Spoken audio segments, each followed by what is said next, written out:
Hello, how you doing? My name is Stephen Edwards, and this is the third video in the series about reprocurement.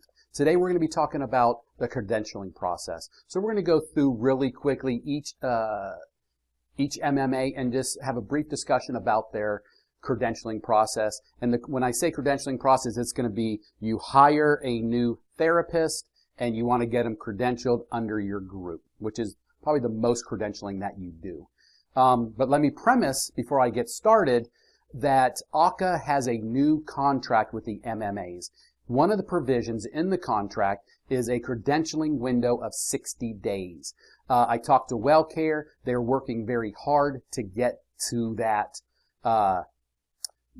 number 60 days. They're changing their process to get into that window of 60 days. And I think that you'll be finding all the MMAs are making strides to get it quicker. So this past 20 years that it's been horrible to credential with the MMAs or AHCA, it's going to, I think, the future of credentialing, we're going to take a step forward.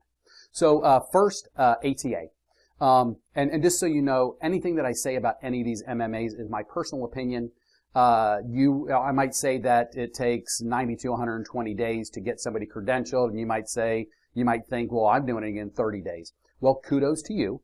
That's great. I'm talking from an EEP standpoint and the people that we engage with. Okay, so let me premise all that with this. You might have different results.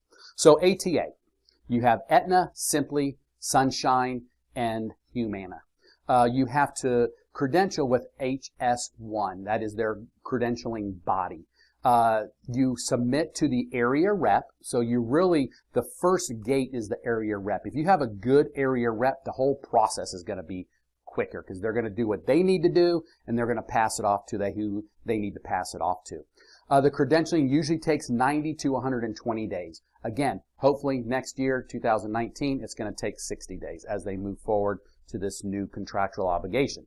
It is a lengthy application with additional documents that they need up and above the CAQH. For Molina, you might remember from my last video saying that their pricing methodology was great because it's fee for service, but their authorization process was not good. I can tell you that their credentialing is just as bad as their authorization process.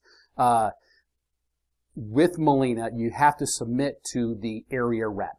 And I can tell you most of the area reps that I personally have talked to or have acquaintances with are not very good. So this right out of the gate, you're at a disadvantage when you're trying to credential with Molina because you're only going to get it done as quick as that area rep grabs it and passes it on.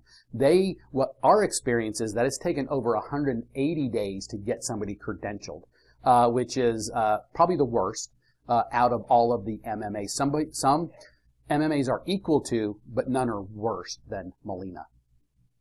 For United Healthcare, instead of going to your local rep, you go to Optum, just like the commercial carrier. They do not have an area rep, so it kind of cuts down. You go straight to the corporate. It takes about 90 to 120 days, and you just have to make sure that the provider's CAQH is up to date. If their CAQH is up to date and they have a CAQ, if they don't have a CAQH, they should. So if you hire somebody that doesn't have a CAQH, have them do a CAQH. But if it's up to date, it's a very smooth process with United Healthcare. It usually takes 90 to 120 days. For Prestige, again, you go to your local rep. In Central Florida, we have Callie. She's leaving October 12th, so we'll see who is going to probably Brandy Reed, which she is also good. She's been with Prestige forever. Hopefully that becomes a easy process because, again, you have to go through the local rep.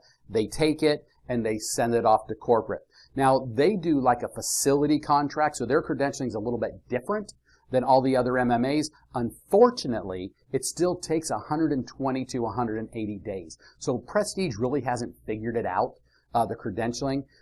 So they're going to have to pack a bunch of money in it or something because, again, their new contract with AHCA is that they'll have it done in 60 days. So they're going to be cutting it into a third of what it's taking currently. Wellcare. we submit to the local rep. We are in Orlando, and there is a local office here. The reps are great, so we really don't have a big issue with that first step of submitting that credentialing packet to Wellcare local rep and having them forward it to the corporate. It takes anywhere from 60 to 90 days, so they're probably the least amount of time.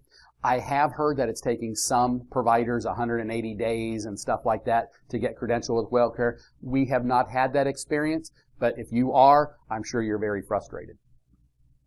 They have a short application, and they need a couple additional documents from CAQH. So it's one of the Wellcare, in my opinion, is one of the better ones to credential a provider under your clinic.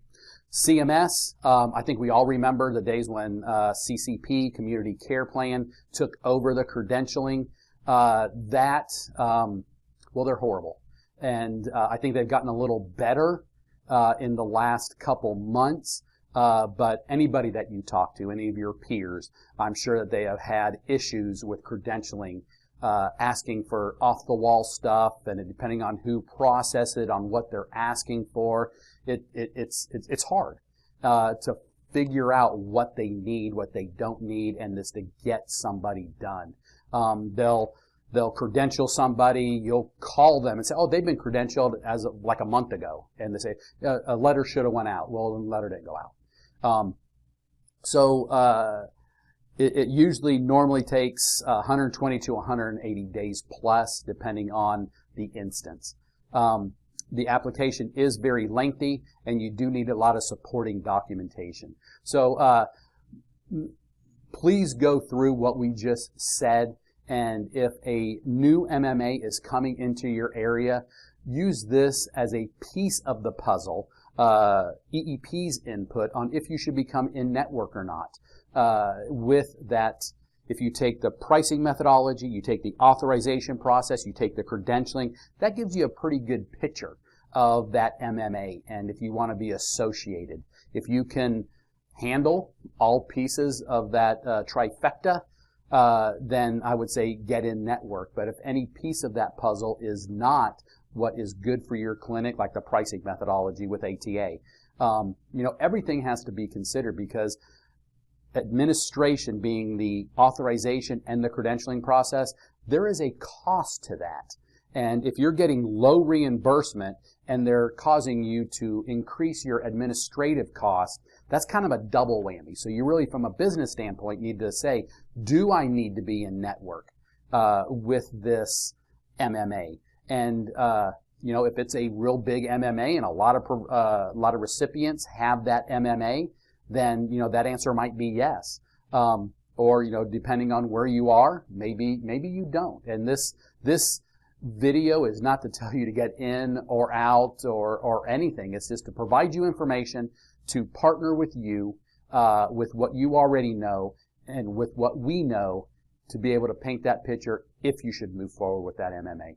I hope this was used to you. I look forward to talking to you next week. I've gotten some suggestions on future videos. I'll be looking over those and see what we're going to talk about. Thank you, and have a great day.